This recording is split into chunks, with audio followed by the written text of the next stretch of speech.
I want to go to this extraordinary letter of appeal from more than 80 regional action and awareness groups representing farmers right around our great country, landholders and residents, who've all got really deep concerns, as we all have, about these reports that asbestos has been found inside operating wind turbines across regional communities in Australia. Now, the request for an immediate stop order from impacted communities was sent to the Labor Cabinet Minister this week, Home Affairs Minister Tony Burke and Energy Minister Chris Bowen among them. Here to tell us a little more about what we think we can achieve is someone I've spoken to a couple of times on the program, Andrew Weidemann. Andrew, good to see you again. Thanks, Steve. This stop order, have you had any response? Well, look, not at this stage, Steve, but we're hoping to, of course. In due course, we would get some sort of a response back from Minister Burke and Minister Bowen about this. But yeah, look, seriously, the groups are very, very concerned about the impacts potentially in the community, the workers that are actually working around and inside of these structures. We've been saying for quite a while, Steve, that these things just are absolutely being rolled out without any real checks and balances. And that's what's concerning us and continues to. And this is just another one of those examples of where products that are banned overseas and here in Australia as well have now been allowed into the country and now potentially putting exposure to workers. Andrew, is there a particular brand or a particular destination of where these things are made and reach us? I mean, are they from China or are they from somewhere else? Do we know? Most of these products are brought in from China, essentially, Steve. But at the end of the day, they've been and passed through our customs services where they really should have been picked up, and this should have been picked up a long time ago. But there's PFAS products that are also used, which concerns us also in these manufacturing of these particular wind turbines as well. So products like bisphenol, which is, it's not biodegradable by any means, and it just stays in the soil. So we're really concerned about a lot of that type of manufacturing and the fact that this manufacturing process and our government has, through their protocols, allowed these into Australia. And so we've asked quite clearly for government to put a work stop to this, make an assessment, because there could be potentially putting human health at risk. Andrew, you're mechanical, I'm not. I mean, for most of us who see these wind turbines, and I've seen them up close, you just see a massive tube with the blades on top that turn or don't turn depending on the wind. How much mechanical machinery is involved in one of these things? And what do they? I presume they use the brake system where the asbestos has been found to shut these things down when it gets too windy. Is that what happens? Well, it is, Steve. It's like the brakes in your car or in our truck, where the brake pads themselves are made of a product called with an asbestos product in them, and of course, then that's flakes off when they're applied to slow the turbine down or stop it altogether.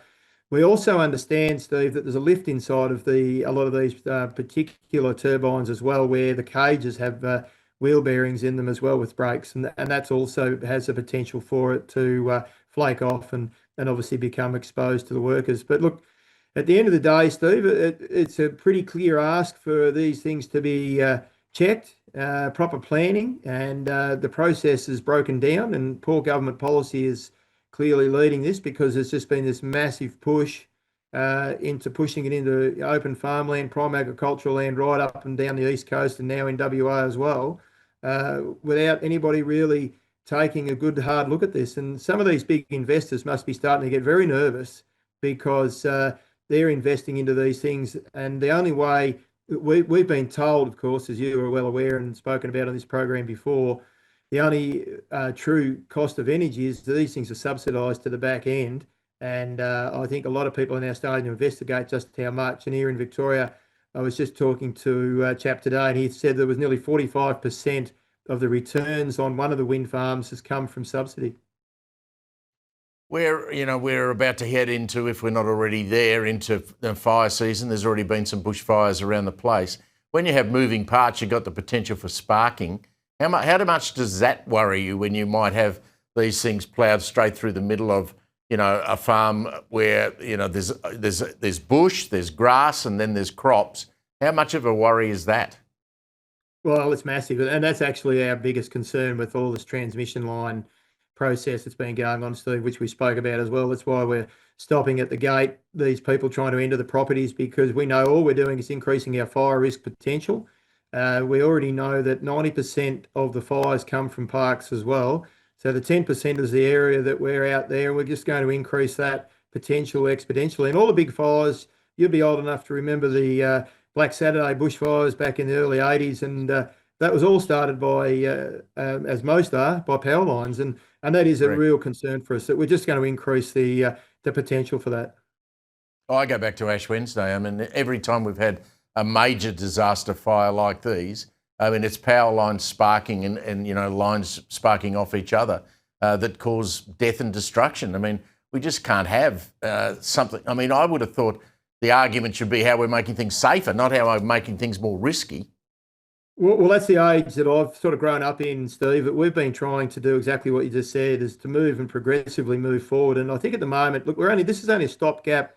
They're only a replaceable setup. This is not something that's long-term built. I mean, this is like buying a car and trading it in 15 years' time, and it's a wreck. So the reality is we've got to try and move forward and come up with a much better plan for energy determination here and energy provision here in Australia than we are at the moment. And it'll include a bit of renewable, but the reality is it's only a short-term gap, because we need to make sure we get further on with it. Andrew, a little bit of a smile on your face today. A bit of a win. The Allen government, as bad as they are, they've been forced into a back down, freezing that unpopular and useless emergency services tax hike for farmers. They're now going to leave that until at least 2027.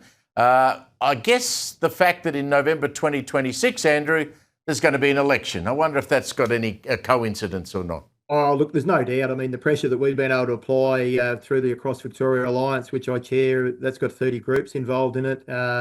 And, the power of the people, really. I mean, we took 8,000 people to the steps of Parliament back in July, and we've had other protests since. And I think that, look, the weight of numbers, all these politicians in the backbench want to get elected. And, I think there's a lot of pressure coming to bear on Jacinta Allen at the moment and Jacqueline Symes about their philosophies of how they're leading the party. And the reality is the place is going broke. And now they've obviously woken up that they're not going to get votes out of the country and out of CFA volunteers as well, because the reality is we just can't afford this, and it's going to break everybody. But we're still calling for a parliamentary inquiry. It doesn't matter who gets in November 26th.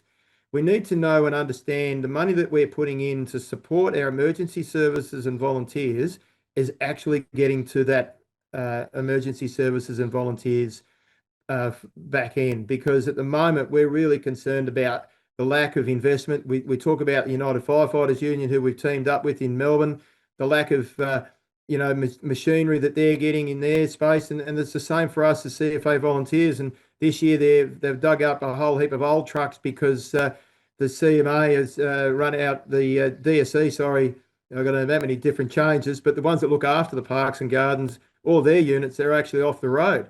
So we're out here. We're trying to make sure that we've got a workforce ready to fight fires.